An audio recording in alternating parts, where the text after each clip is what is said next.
Tu regardes ton téléphone posé sur la table de chevet, cette petite dalle de verre qui a dicté ton rythme cardiaque pendant des mois, chaque bip, chaque vibration, chaque silence étant un signal à décrypter, une humeur à anticiper. Et soudain, le silence, ce n'est pas de la colère qui t'anime, ni même de la haine, ces émotions si intenses sont encore des ponts, des liens invisibles qui te rattacheraient à lui. Non, c'est juste une absence totale de vibration émotionnelle, une page blanche, une mer d'huile après la tempête. Tu as éteint la lumière dans la pièce où il aimait te voir danser pour lui, où chaque geste scruté, pesé, évalué non pas par amour, mais par un besoin insatiable de contrôle et de validation. Et c'est précisément ce vide, cette zone de calme plat, cette absence de réaction attendue, qui va déclencher chez cet individu un séisme intérieur dont tu n'imagines même pas l'ampleur. Pour lui, ton indifférence n'est pas une simple fin de relation, c'est une remise en question de son existence même, un anéantissement de l'image qu'il s'est construite de lui-même, alimentée par ton attention. Quand un personnage de ce type sent que tu décroches, il ne se dit pas qu'il t'a blessé ou qu'il a franchi une limite inacceptable. Non.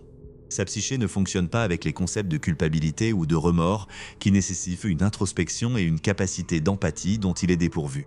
Il sent une baisse de tension dans son alimentation personnelle, un court-circuit brutal dans son système de validation, comme une machine qui perdrait soudainement sa source d'énergie vitale. Imagine un monarque absolu qui, du jour au lendemain, s'aperçoit que l'un de ses sujets les plus fidèles, celui qui se prosternait avec le plus de zèle, ne s'incline plus au passage du carrosse royal. Pire, ce sujet continue de marcher, le regard droit, les épaules fièrement dressées, comme si le trône était vide, comme si le monarque lui-même n'existait plus. Au début, le tyran croit à une distraction. Une erreur de protocole, un moment d'inattention qui sera vite corrigé par une menace ou une punition. Puis, lentement, insidieusement, il comprend que c'est une désertion délibérée, une mutinerie silencieuse. Ton désintérêt, c'est sa fin de règne, la dissolution de son royaume, et un tyran sans royaume n'est qu'un homme seul face à ses propres démons, confronté à l'écho terrifiant de son propre néant. Cette réalisation est une blessure narcissique d'une profondeur abyssale, une déflagration silencieuse qui ébranle les fondations de son identité factice. Ce qui est fascinant, c'est la certitude absolue qu'il transporte avec lui comme une armure inébranlable, forgée par des années de manipulation et de succès. Dans son esprit tordu, il est une substance vitale, une drogue dure dont on ne décroche jamais vraiment sans son autorisation explicite, sans sa bénédiction. Il est persuadé que ta distance n'est qu'une mise en scène élaborée, une stratégie de fuimoir, un jeu de séduction inversé pour attirer son attention de manière plus agressive, plus désespérée. Il se voit comme le soleil, l'astre central autour duquel tout gravite, la source unique de lumière et de chaleur, et toi comme une petite planète condamnée à l'orbite éternelle, incapable de survivre dans le froid sidéral de l'espace profond sans sa chaleur irradiante. Il se dit que tu vas revenir parce que, selon sa logique implacable et dénuée de toute nuance, qui pourrait préférer la solitude glaciale, l'anonymat terne et la banalité à l'éclat toxique mais brillant de sa présence. Il s'imagine que ton silence est un cri étouffé, ton absence est une tentative maladroite de le rendre jaloux, de le faire courir après toi. C'est cette arrogance qui le pousse souvent à rester passif au début, à observer avec un sourire en coin, certain que le manque te brisera, que l'angoisse de l'abandon te fera ramper à nouveau vers lui pour quémander une miette d'affection, un regard, un mot, même s'il est blessant, même s'il est dégradant. Il attend le moment où tu te rendras compte de ton erreur et reviendra penaume, te soumettre à sa volonté, renforçant ainsi sa conviction de son pouvoir absolu. Mais semaines s'étirent et que tu restes de marbre impénétrable, son architecture interne commence à se fissurer de manière alarmante. Le sourire condescendant s'efface pour laisser place à une grimace d'incompréhension, puis de panique à peine dissimulée. Il sait, au plus profond de lui, dans ce recoin sombre où il cache sa propre insignifiance et sa peur d'être découvert, que tu as fini par voir les rouages de sa machinerie. Il a compris que tu as repéré les fils de la marionnette, les miroirs déformants qui créaient une illusion de grandeur, les trappes au sol où il te poussait pour mieux te dominer. Et ça, c'est insupportable, car cela signifie qu'il a perdu son pouvoir de te manipuler, de te contrôler. Pour compenser ce vide qui s'élargit dangereusement, il a presque toujours une roue de secours, une ou plusieurs sources secondaires qu'il gardait précieusement au chaud, telles des réserves d'énergie pour ses pannes. Avant même que ton lien ne se rompe définitivement, il a déjà commencé à cultiver d'autres jardins, à envoyer des messages de test à d'anciennes conquêtes qu'il avait mises de côté, ou à de nouvelles proies potentielles qu'il avait identifiées avec une précision chirurgicale. Il a besoin de savoir qu'en cas de panne sèche avec toi, il peut aller faire le plein ailleurs, immédiatement, sans délai, c'est sa survie psychologique. Il ne supporte pas d'être seul face à son propre néant, car sans le reflet d'autrui, sans les yeux admiratifs ou craintifs des autres pour lui renvoyer une image de lui-même, il n'a aucune consistance propre, aucune identité réelle. Il est un puits sans fond, et il doit constamment pomper l'énergie vitale des autres pour ne pas s'effondrer sur lui-même. S'il estime que tu es une proie de haute valeur, quelqu'un qui lui apportait un prestige social indéniable, un confort matériel significatif, une stabilité émotionnelle qu'il n'a pas, ou une validation constante et inconditionnelle devant ses pairs, il ne te lâchera pas comme ça. Il ne peut pas se permettre de perdre un tel investissement, une source d'approvisionnement aussi précieuse.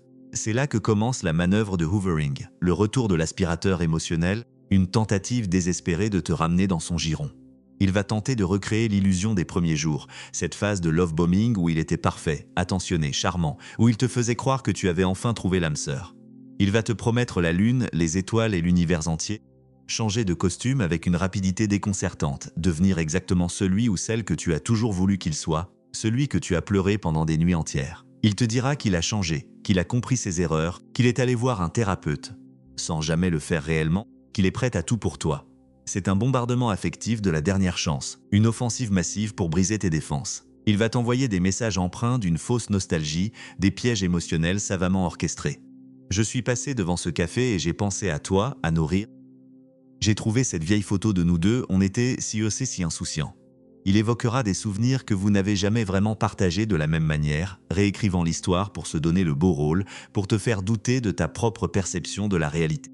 Il pourra même se présenter à ton travail, à ton domicile par hasard, jouant la carte du désespoir romantique. Mais si tu restes sourd à ses appels, si tu ne mords pas à l'hameçon, prépare-toi à voir son visage changer radicalement, à voir le masque tomber pour de bon, révélant la rage et la frustration qui bouillonnent en dessous. L'indifférence est une insulte à son existence même, une gifle qu'il ne peut pas rendre physiquement, alors il va tenter de la rendre socialement, de la projeter sur la scène publique.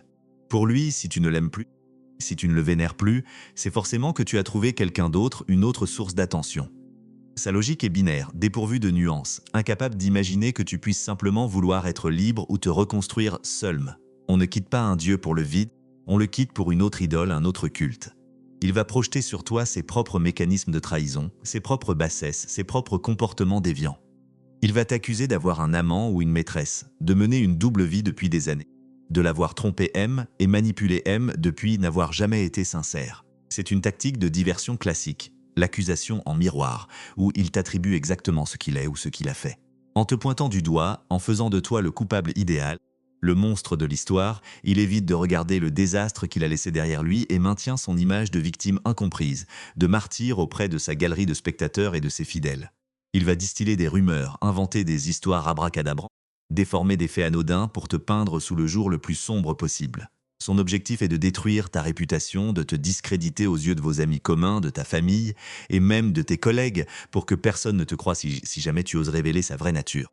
C'est souvent à ce moment-là qu'il active ses relais de manipulation, ce qu'on appelle les singes volants, des intermédiaires inconscients ou complices. Ces gens de son entourage, parfois des amis que tu pensais sincères, ou même des membres de ta propre famille qu'il a réussi à charmer et à endoctriner, vont venir prendre de tes nouvelles de manière suspecte, avec une fausse bienveillance. Ils vont te dire d'un air inquiet et compatissant. Tu sais, il va vraiment mal, il ne dort plus, il ne mange plus, il est au bord de la dépression, espérant piquer ton empathie et te faire culpabiliser. Ou au contraire, ils vont te raconter, comme par hasard, à quel point sa nouvelle vie est incroyable, remplie de succès et de nouvelles conquêtes, espérant piquer ta curiosité, ta jalousie ou te faire regretter ta décision. Il a trouvé quelqu'un de tellement mieux, tu devrais voir ça, te lanceront-ils avec un sourire en coin. Le but est le même, ramener ton attention vers lui, recréer un pont, une ligne de communication, même indirecte. Il veut que tu saches qu'il existe, même à travers la souffrance qu'il prétend endurer ou la provocation qu'il met en scène. Il utilise ces intermédiaires pour espionner ta vie, pour savoir si tu souffres, si tu fréquentes quelqu'un, si tu te reconstruis, tout cela sans se salir les mains et en gardant sa posture de supériorité et de victime. Ils sont ses yeux et ses oreilles, des instruments pour maintenir son emprise, même à distance. Si tu ne réagis pas, s'il voit que ses provocations glissent sur toi comme de l'eau sur les plumes d'un canard, s'il réalise que ses espions reviennent bredouille et que tu es un livre fermé, il va passer à la phase de destruction totale. Puisque tu ne lui sers plus à rien, puisque tu es devenu un objet défectueux qui refuse de fonctionner selon ses règles, doit s'assurer que tu ne serviras à rien pour personne d'autre. C'est une mentalité de si je ne peux pas t'avoir, personne ne t'aura. Il va lancer une campagne de dénigrement massive, un smear campaign d'une violence inouïe, digne des pires diffamations. Il va raconter à qui veut l'entendre que c'est toi qui es instable, que c'est toi qui as des comportements déviants, que c'est toi le véritable tyran de l'histoire, le manipulateur, le fou. Il va inverser les rôles avec une aisance déconcertante, pleurant sur commande devant des oreilles complaisantes, se posant en victime de tes abus pour obtenir la sympathie des autres et surtout pour t'isoler socialement. Il veut que le monde entier devienne un miroir de sa haine pour toi, qu'il reflète ses mensonges et que tu sois entouré d'hostilité ou de suspicion. Il peut aller jusqu'à saboter ta vie professionnelle, ta vie privée, en inventant des histoires qui mettent en doute ta moralité ou ta compétence. Il cherchera à te priver de tes soutiens, de tes amis, de ta réputation, te laissant seul et vulnérable. Pourtant, malgré tout ce bruit et les tentatives de déstabilisation orchestrées avec une précision diabolique, ton arme la plus redoutable reste et restera ton silence. Chaque fois que tu ne réponds pas à une insulte, chaque fois que tu ne justifies pas tes choix face à ces accusations délirantes et insensées, tu lui retires un peu plus de pouvoir, tu coupes un fil de plus de sa marionnette. Tu deviens un mur de béton, froid et lisse, sur lequel ses flèches s'émoussent et tombent sans jamais l'atteindre. Il déteste ça plus que tout. Il préfère 1000 fois que tu cries, que tu pleures, que tu sois en colère, que tu essaies désespérément de te défendre, car même la haine est encore une forme d'attachement, c'est encore de l'énergie que tu lui donnes, une preuve de son importance. L'indifférence, c'est la rupture définitive du câble, c'est lui dire, sans un mot, sans un regard, tu n'es même plus digne de ma colère, de mon temps, de mon attention. C'est la pire des punitions pour un être qui se nourrit du reflet des autres. Imagine un instant une pièce de théâtre sombre et poussiéreuse, où les décors sont factices et les lumières vacillantes. Il est sur scène, seul sous un projecteur blafard, il fait son grand numéro. Il pleure des imprécations, il fait des pirouettes dramatiques, il déchire ses vêtements avec emphase, attendant les applaudissements ou les huées. Et toi, tu es dans la salle, la seule spectatrice, assise au premier rang. Tu te lèves calmement, sans précipitation. Tu remets ton manteau, tu ajustes ton écharpe et tu sors par la grande porte sans faire de bruit, sans même un regard en arrière, sans un soupir, sans une expression sur ton visage. Il se retrouve seul sous les projecteurs, devant des sièges vides avec pour seul écho le son de sa propre voix qui se perd dans le silence assourdissant. C'est l'image même de ce qu'il ressent quand tu décides de ne plus participer à sa mise en scène. Il n'est plus rien sans ton regard pour le valider, sans ton émotion pour nourrir son ego affamé et insatiable. Il est confronté au vide qu'il fuit depuis toujours. Le blocage numérique n'est pas une option puérile, une réaction immature. C'est une mesure de salubrité publique, une nécessité de survie psychologique absolue. Si tu laisses une porte ouverte, même une petite fissure, même un compte Instagram, juste pour voir comment il va, il s'y engouffrera avec la force d'un ouragan, exploitant la moindre brèche. Il utilisera chaque information, chaque publication éphémère que tu partages, un nouveau plat au restaurant, une photo de paysage, un sourire avec un ami, une nouvelle coiffure, pour essayer de décoder ton état d'esprit, de trouver une faille, un signe de faiblesse, un indice que tu penses encore à lui. Il va surveiller tes moindres faits et gestes via des comptes anonymes, des faux profils créés uniquement pour te traquer, pour te harceler indirectement. Il demandera à ces singes volants de t'envoyer des captures d'écran de tes publications, de lui rapporter tes faits et gestes. En le bloquant partout, radicalement, sans explication, sans un dernier mot qui pourrait être interprété comme une invitation, tu lui signifies que le spectacle est terminé et que le théâtre est fermé pour travaux, indéfiniment. Tu lui dis que tu n'es plus disponible pour ces jeux de pouvoir, que tu as repris les clés de ta propre vie, de ton propre espace mental. C'est une déclaration d'indépendance qui le rend fou de rage parce qu'il ne peut pas la contester, il ne peut pas y répondre, il est coupé de sa source d'information et d'influence. Parfois, dans un élan de désespoir panique, il va essayer de te faire culpabiliser en utilisant ta propre empathie, cette qualité humaine qu'il a exploitée pendant si longtemps pour te garder sous sa coupe. Il va évoquer une maladie imaginaire, un diagnostic médical terrifiant, une douleur soudaine à la poitrine qui le mettrait entre la vie et la mort, un problème familial grave et déchirant ou une détresse financière insurmontable qui le mènerait à la rue. Il sait exactement quel bouton presser pour te faire réagir, il connaît tes zones de vulnérabilité, tes peurs, tes valeurs morales. Il t'enverra peut-être un message du type « Je sais que tu ne veux plus me parler, et je le comprends. Mais j'ai eu une nouvelle terrible et tu es la seule personne au monde qui peut comprendre ce que je traverse, la seule à qui je fais confiance. Mais souviens-toi, ce n'est pas de la vulnérabilité réelle, c'est un hameçon recouvert de velours, une ruse grossière pour t'attirer à nouveau dans sa toile. Une fois que tu auras mordu, une fois que tu auras répondu par un simple « Qu'est-ce qui se passe ?», par compassion ou par inquiétude, il reprendra instantanément son comportement habituel de contrôle, de dépréciation et de manipulation. Le cycle recommencera, encore vidé de ta substance, de ton énergie et de ton estime de soi, jusqu'à ce que tu ne sois plus qu'une coquille vide, incapable de te défendre. Le karma finit toujours par faire son œuvre, non pas parce qu'une force mystique punit les méchants de manière arbitraire, mais parce que son mode de fonctionnement est intrinsèquement voué à l'autodestruction. Il est incapable de construire quoi que ce soit de solide, de durable, de sincère. Il finit toujours par lasser ses nouvelles sources de satisfaction, par révéler son vrai visage à ceux qui l'admiraient, par épuiser leur patience et leur énergie. Il finit toujours par se trahir lui-même dans ses mensonges de plus en plus complexes, dans ses incohérences de plus en plus flagrantes. Pendant qu'il s'épuise à essayer de reconstruire son image brisée, à manipuler de nouvelles victimes ou à chercher frénétiquement une nouvelle proie pour combler son vide abyssal, toi, tu es déjà loin, hors de sa portée sur un chemin de reconstruction. Tu as repris le contrôle de ton temps, de ton espace mental et de tes pensées. Tu n'es plus la marionnette qui danse à ses caprices, mais l'architecte de ta propre paix intérieure. Il se débat dans les sables mouvants qu'il a lui-même créés, tandis que tu marches sur un sol ferme et stable. Tu dois comprendre, une fois pour toutes, avec une clarté impitoyable, que son besoin de contrôle est directement proportionnel à l'immensité de son vide intérieur, à l'insondable gouffre qui le dévore. Il est comme un seau percé au fond d'un puits sans fin. Peu importe la quantité d'affection, d'attention, de dévouement, de sacrifice ou d'amour inconditionnel que tu y verses, il ne sera jamais rempli, jamais satisfait, jamais apaisé. Chaque goutte d'énergie que tu lui donnais s'échappait aussitôt, sans laisser de traces. En cessant d'essayer de le combler, en retirant ta main de ce puits sans fond qui menaçait de t'engloutir toi aussi, tu te sauves, littéralement. Tu réalises avec une clarté libératrice qui te donne le vertige que tu n'as jamais été responsable de son bonheur, de sa stabilité ou de sa santé mentale. Tu n'étais qu'un accessoire dans son décor, un miroir pour son ego, une pile rechargeable qu'il utilisait jusqu'à l'épuisement total, sans jamais se soucier de ton bien-être. Cette vérité, aussi dure soit-elle, est la première étape vers une liberté authentique. Tu n'es pas son sauveur, et tu ne l'as jamais été. Il est temps de regarder vers l'avant, vers cet horizon qui te semblait bouché, voilé par l'ombre de son emprise. La route est longue, elle est parfois parsemée de doutes et de rechutes émotionnelles, de moments de faiblesse où tu te demanderas si tu as fait le bon choix, mais elle t'appartient désormais et toi seul en es le maître. Tu vas redécouvrir des plaisirs simples que tu avais oubliés, que tu avais mis de côté pour ne pas le froisser ou ne pas attirer ses foudres. Le silence d'un matin sans tension, sans avoir à te demander de quelle humeur il va se réveiller, sans anticiper les critiques ou les exigences. La liberté de voir tes amis, de rire aux éclats, sans avoir à te justifier ou à subir un interrogatoire au retour, sans craindre sa jalousie ou ses reproches. Le droit d'avoir une opinion différente, de lire un livre qu'il n'aime pas, de porter un vêtement qu'il critiquait, de choisir un plat au restaurant sans son approbation. C'est dans ces petits moments de liberté retrouvée, de souveraineté sur ton quotidien, que tu reconstruis ton identité, celle qu'il a tenté d'effacer, de broyer, de modeler à son image pendant tout ce temps. Pour avancer concrètement et ancrer cette libération dans la réalité, commence par nettoyer ton environnement de manière presque rituelle, comme une purification. Débarrasse-toi de tout ce qui pourrait déclencher un souvenir douloureux ou une envie irrépressible de reprendre contact. Range les photos dans une boîte au grenier ou supprime-les définitivement de tes appareils, déplace les meubles pour changer l'énergie de ton appartement, change de parfum si c'est celui qu'il aimait, jette les cadeaux empoisonnés.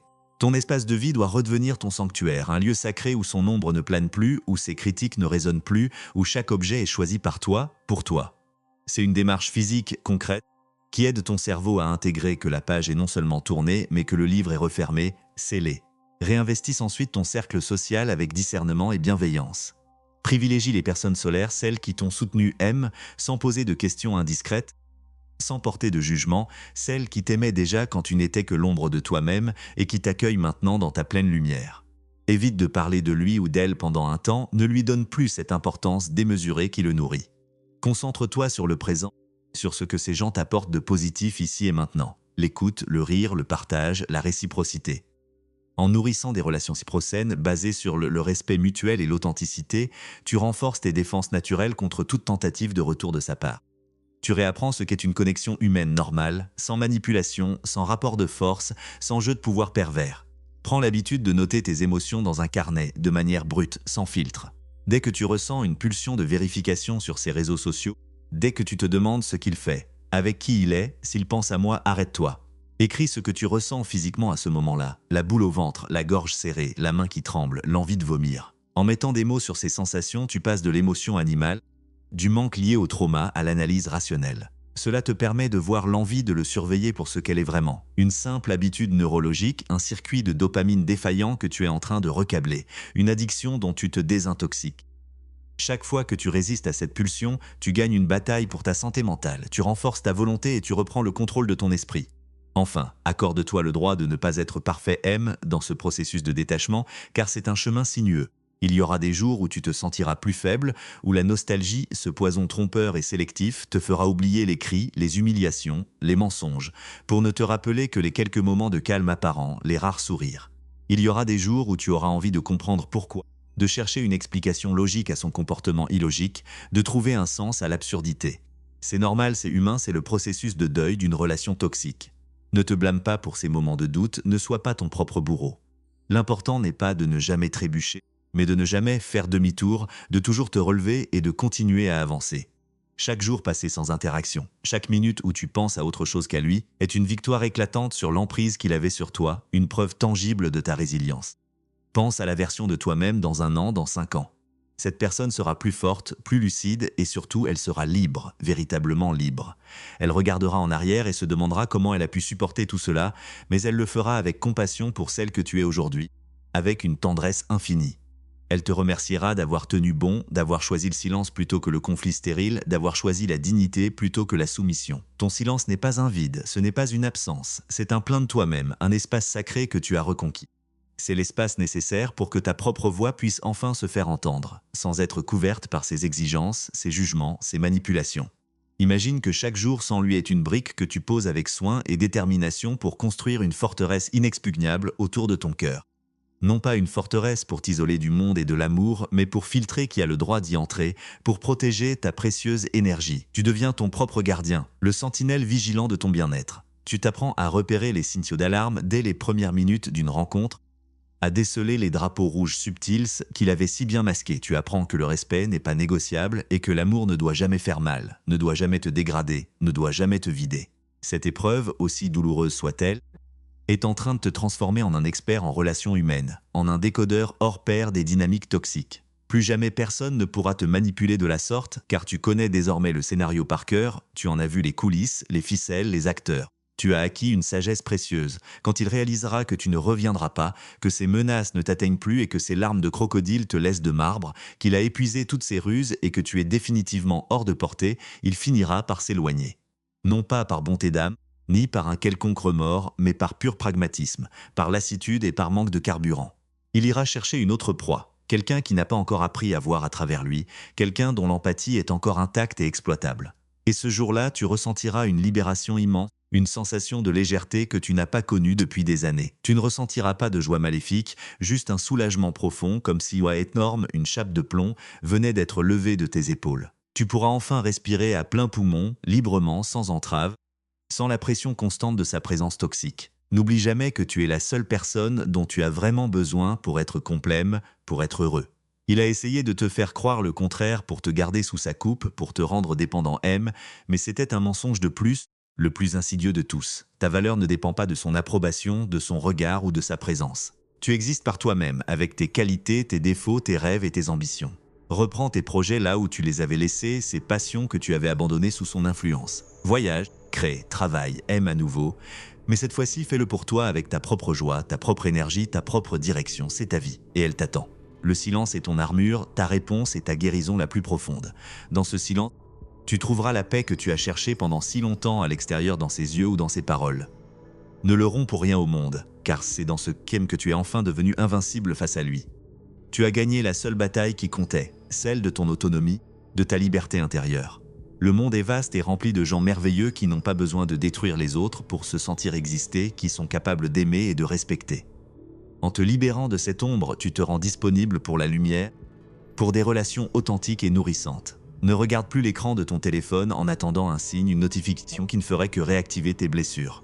Éteins-le, pose-le et va marcher dehors. Regarde le ciel immense, écoute le bruit du vent dans les arbres, sens la vie qui palpite en toi, autour de toi. Tu es vivant, tu es libre et c'est la plus belle des revanches, la plus douce des victoires.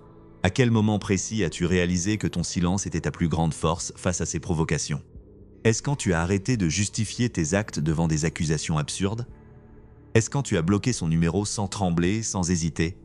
Ou est-ce ce matin, en te réveillant, quand tu as réalisé que tu n'avais pas pensé à lui pendant la première heure de ta journée ? Que ton esprit était enfin libre. Quelle que soit cette étape, célèbre-la avec fierté. C'est ton jalon sur le chemin de la liberté, une borne qui marque ta progression. Si ce partage t'a permis de reprendre ton pouvoir, de voir plus clair dans le brouillard où il t'avait plongé, valide cette vidéo. Partage-la avec ceux qui sont encore dans la tourmente pour leur montrer qu'il y a une sortie, qu'il existe une lumière au bout du tunnel, que le silence est une clé et que l'indifférence est une porte vers une nouvelle vie, pleine de promesses. Tu n'es pas seul, M, et ta force est bien plus grande que ce qu'il a essayé de te faire croire. Ton voyage vers toi-même ne fait que commencer, et c'est toi qui tiens la boussole, c'est toi le capitaine de ton navire. Pense à la puissance de ton refus, de ton non silencieux. Dire non sans parler. Dire stop sans crier. C'est une force tranquille, inébranlable, qui finit par lasser les plus acharnés des manipulateurs, les plus persistants des harceleurs. Ils se nourrissent de la réaction, de l'émotion qu'ils provoquent. Pas de réaction, pas de nourriture. Ils finissent par mourir de faim émotionnelle et vont chercher une autre table où s'inviter, une autre âme à dévorer. Laisse-les partir. Ne cherche pas à les sauver, ils ne veulent pas l'être, ils sont incapables de changer réellement. Sauve-toi toi-même, c'est déjà une mission magnifique et amplement suffisante. La vie après eux est une renaissance, une deuxième chance. Elle est plus calme, plus douce, plus authentique, plus riche de sens. Tu ne seras plus jamais la même personne, et c'est tant mieux car tu es devenu une version augmentée de toi-même, une version qui sait protéger son énergie, qui connaît le prix de sa tranquillité d'esprit et de sa dignité. Savoure chaque instant de cette nouvelle existence. Tu l'as mérité, chaque goutte de souffrance endurée s'est transformée en sagesse. Chaque seconde de silence est une seconde de liberté gagnée sur l'oppression. Garde ce silence précieusement, c'est ton trésor le plus cher, le gardien de ta paix. Désormais, quand tu regarderas ton téléphone, ce ne sera plus avec cette appréhension qui te tordait les boyaux, cette peur avec la légèreté de celui ou celle qui sait que personne ne peut plus forcer l'entrée de son esprit, de son cœur. Tu es le maître de ton domaine.